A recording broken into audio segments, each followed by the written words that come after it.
So last night, a plethora of Bernie Sanders Facebook groups were pulled down, including Bernie Believers, Bernie Sanders is my hero, Bernie Sanders discussion group, Bernie Sanders activists, Bernie Sanders 2016, ideas welcome, Bernie Sanders for president 2016, and Bernie Sanders or bust. There were, as of last night, there were at least 12 different groups that were pulled down. One of the groups had over 100,000 followers. Just yanked it down. Now, why are they being pulled down? Like, what's going on here? That is this concerted effort to just take them off, just jack them all on the same night. How could that possibly happen? Well, if you guys remember, we covered a story recently on the show. There's a pro-Hillary Clinton super PAC called Correct the Record, ironically named, that is spending $1 million to pay online trolls to go after Hillary detractors. And this doesn't just mean Republicans, it means people who are attacking Hillary from the left, Bernie supporters. So, and it is adorable. I read a whole article on this that spoke about how, well, I mean, it violates the spirit of election law, but does it violate the letter of the law? I don't know. That's up in the air. So you're not allowed to coordinate between your campaign and your super PAC by law. By the way, there's every campaign and every super PAC coordinates. There's no question about that. But one of the workarounds they do is they say, no, you don't get it. It's not coordination if we coordinate and we have people post stuff online and social media websites that are free. So since there's no independent expenditure here, there's no coordination by definition, so this is totally legal. I need you to think about how stupid that is, especially since they say we're going to spend $1 million to post shit and debate Bernie supporters and people who disagree with Hillary online.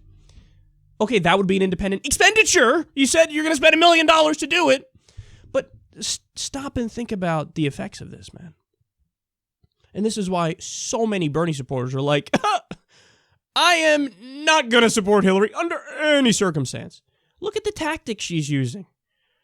I'm not kidding when I say this is a tactic that fucking Russia used. Remember when recently they just jacked Crimea? They're like, man, to steal from Eric Cartman. Man, I'd take this, my country. So they just jack Crimea, and then they turn around and pay people online to go after people who are like, hey, that was fucked up on Russia's part. They're paying online trolls to try to rebut the narrative. That's what fucking Hillary Clinton is doing. She's copying the tactics of authoritarian leaders. You think she's gonna abide by the First Amendment and care about the First Amendment when she's in power? My ass cheek she is. We covered the story recently. There's clips of her when she was a senator arguing for a year in jail and a $100,000 fine for people who burn a flag. Specifically the American flag. Okay, even Antonin fucking Scalia, the far right-wing prick, who I barely agree with on anything in my entire life, even he was like, what are you, stupid? We have the First Amendment. There's free expression, free speech, free protest. To lock somebody up for this is obviously locking somebody up for expressing a political opinion. You might not agree with it, but they're allowed to do it without getting locked up. Hillary said no. If you do something or say something I don't like, yeah, I want to lock you up. I want to fine you $100,000 and lock you up. Now, her campaign and her super PAC are pulling down Facebook groups of her fucking opponent that she's running against. And she acts like, what do you mean? And why won't they vote for me? She gave this whole rant yesterday with Rachel Maddow, an entitled rant. Well, I supported Barack Obama when I was done and he beat me. Why won't Bernie Sanders do that for me? Gee, I wonder. Maybe it has something to do with shit like this.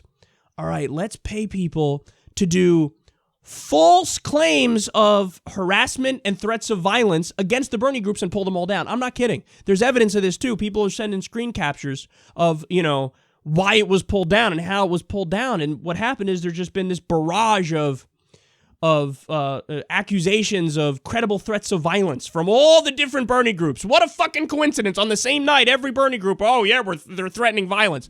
The people who support the most liberal senator in the country, who have been anti-war across the board and pro-peace, somehow, all of a sudden, they woke up and they're like, let's go do violence. How preposterous! How stupid do you think we are?